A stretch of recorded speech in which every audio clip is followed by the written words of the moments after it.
Bienvenue dans Mug, votre magazine ultra gourmand. C'est l'automne et Philippe, notre œnologue maison, s'intéresse au vin du Beaujolais en fin d'émission. On reviendra sur la belle histoire d'un jeune chef auvergnat très médiatisé, Cyril Zen. Mais notre premier reportage met en avant un marché de niche en pleine expansion, le safran. Chaque année, la France produit de 25 à 30 kg de safran et la région Auvergne compte de plus en plus de cultivateurs de ce fameux or rouge. On a rencontré l'un d'eux, Olivier Dupuis, passionné par son nouveau métier. Installé près de Blot-l'Église depuis 4 ans, cet ancien directeur d'une grande chaîne de restaurants a décidé de tout plaquer suite à une émission télé sur le safran. Ils ont fait un reportage sur une safranière française qui s'était installée en Creuse. Et là, j'ai beau être cuisinier de métier, j'ai découvert le safran autrement, différemment que ce que je connaissais. Et là, j'ai eu un coup de cœur, un flash. Et je me suis dit, demain, c'est ça que je veux faire. Et je veux travailler le produit, donc je veux développer ma propre gamme de produits safranés. Tout va très vite. Il quitte Paris, s'installe dans la région et en moins d'1 an, monte le projet et plante 30 000 bulbes en juin-juillet pour une récolte en novembre. Sur 30 000 pieds, la première année, j'ai fait 36 grammes de safran. La deuxième année, ça a été une bonne année. Vraiment, les bulbes sont bien développés. J'ai fait 400 grammes de safran. Et l'année dernière, ça a été une mauvaise année, essentiellement due aux conditions climatiques. J'ai fait 200 grammes de safran. Cette année, il espère récolter au mieux 200 grammes, car un prédateur lui a ravagé 50% de sa plantation et il a replanté ses bulbes dans un nouveau champ. Mais sa détermination reste intacte, même s'il n'arrive pas encore à vivre de ce travail.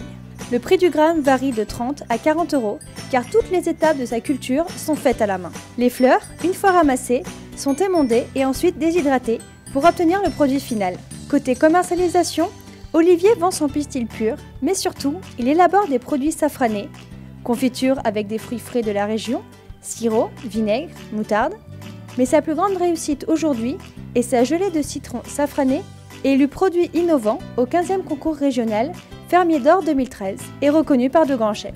Ce n'est que le début de sa nouvelle aventure. En 2014, il espère produire 500 grammes de safran et rêve déjà à de nouvelles recettes qui enthousiasmeront vos papilles. Meg revient sur le parcours de Cyril Zen, jeune chef auvergnat, étoilé Michelin et très médiatisé suite à sa participation à l'émission d'M6 Top Chef. Direction son restaurant, la bergerie de Sarpoil. C'est ici, à quelques kilomètres d'Issoire, à la bergerie de Sarpoil, que la belle aventure de Cyril a vraiment commencé. Après un CAP en poche à l'école hôtelière de Saint-Chély-d'Apcher, il passera son brevet professionnel en alternance pendant 2 ans, ici, avec le chef de l'époque, Laurent Jury. Puis il enchaîne différents restaurants et achète sa première affaire à Parent, la ville où il a grandi, près de Vic-le-Comte. En 2005, il rencontre Audrey et ont une envie commune. On a eu envie de prendre un nouveau départ un petit peu tous les deux parce que on avait ce restaurant à Parent et c'est vrai que ça collait, ma cuisine ne collait plus par rapport au cadre, on avait besoin de plus d'espace pour la clientèle et tout. Donc on a eu l'opportunité de racheter la bergerie de Sarpoil et donc on a saisi l'opportunité tout de suite et on a racheté Sarpoil, après on a revendu Parent, enfin on a tout fait en même temps, on s'est mariés, on a tout fait en même temps en 2006. Généreux, perfectionniste et véritable amoureux de la cuisine, il s'attachera à proposer une cuisine haut de gamme, inventive, à base de produits de saison, alliant tradition et modernité. À travers sa cuisine, il aime donner du plaisir, avec toujours le souci du bon rapport qualité-prix. En mars 2011, Cyril obtient une étoile au guide Michelin. Pour un chef, si on m'avait dit que quand j'étais à l'école à 14 ans, j'aurais mon étoile au guide Michelin en 2011, j'aurais jamais pu y croire, mais c'est que du bonheur, quoi. Après, c'est une pression supplémentaire, donc, mais bon, faut vivre avec et continuer, je crois, à faire ce qu'on a envie, faire ce qu'on sait faire et donner du plaisir aux gens. Audrey l'inscrit au casting de l'émission Top Chef sur M6, histoire qu'il prenne encore plus confiance en lui. Et après de longs mois, il sera retenu par la production. J'y vais pas, il y a une étoile, c'est vrai que c'est encore un risque supplémentaire, c'est un peu aller au casse-pipe, quoi, avec une étoile Michelin. Si ça se passe mal, c'est pas bon, quoi. Et puis je me suis dit finalement, jusqu'à maintenant, c'est vrai qu'on a eu que des belles choses, donc pourquoi pas, ça peut être un deuxième tremplin, ça peut permettre des rencontres, de rencontrer les chefs, et puis même pour la région, d'aller porter haut et fort les couleurs de l'Auvergne. c'était une belle occasion. Finaliste de Top Chef, Cyril profite de ce coup de projecteur pour réaliser ses rêves. Avec la sortie de son premier livre de recettes, une application pour smartphone et la participation à différents événements et prestations culinaires. Tout en restant le plus présent dans son restaurant, qui ne désemplit pas, il continue tous les jours de se remettre en question.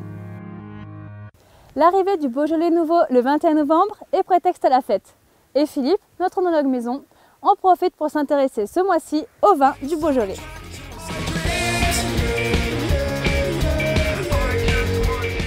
Sur 55 km du sud au nord, le vignoble du Beaujolais est enserré entre Lyon et Mâcon. 12 AOP, Beaujolais, Beaujolais Village et 10 crus. Seuls les 2 premiers peuvent prétendre à une commercialisation en primeur. Celui-là même est attendu dans le monde entier chaque 3e jeudi de novembre pour la célèbre dégustation du Beaujolais nouveau. Le domaine familial des Marans est situé à Fleury, au cœur du vignoble du Beaujolais. Jean-Jacques a repris la succession de son père en 1970 et est aujourd'hui à la tête d'un vignoble de 20 hectares. La majorité des sols du domaine sont granitiques, maigres, sensibles à la sécheresse, mais en font un terroir de prédilection pour le gamay. La récolte est bien sûr manuelle, les vinifications sont traditionnelles, en grappes entières. En accord mets et vin, je vous propose de le marier avec des viandes blanches, un poulet de Bresse, une blanquette de veau ou en dessert avec des profiteroles aux fraises. Le vignoble des Côtes de Brouilly est situé sur les pentes du mont Brouilly. Selon la légende, il serait le résultat du déchargement de la hotte d'un géant ayant creusé la Saône. Le domaine Chevalier Métral est reconnu pour créer des vins de caractère.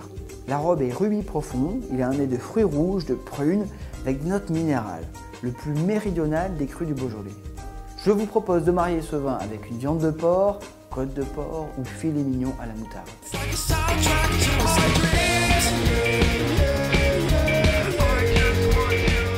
Cet épisode est maintenant terminé. Le mois prochain, nous serons évidemment prêts pour les fêtes de fin d'année. On s'intéressera entre autres au foie gras du domaine de Limagne. N'oubliez pas Mug la recette dans 15 jours où Geoffroy recevra Cyril Zen. Pour plus d'infos, le site internet monmug.com vous attend 24h/24. Ou sinon, inscrivez-vous à la newsletter de Mug afin de ne rien rater de l'actualité gourmande de notre région. A très vite!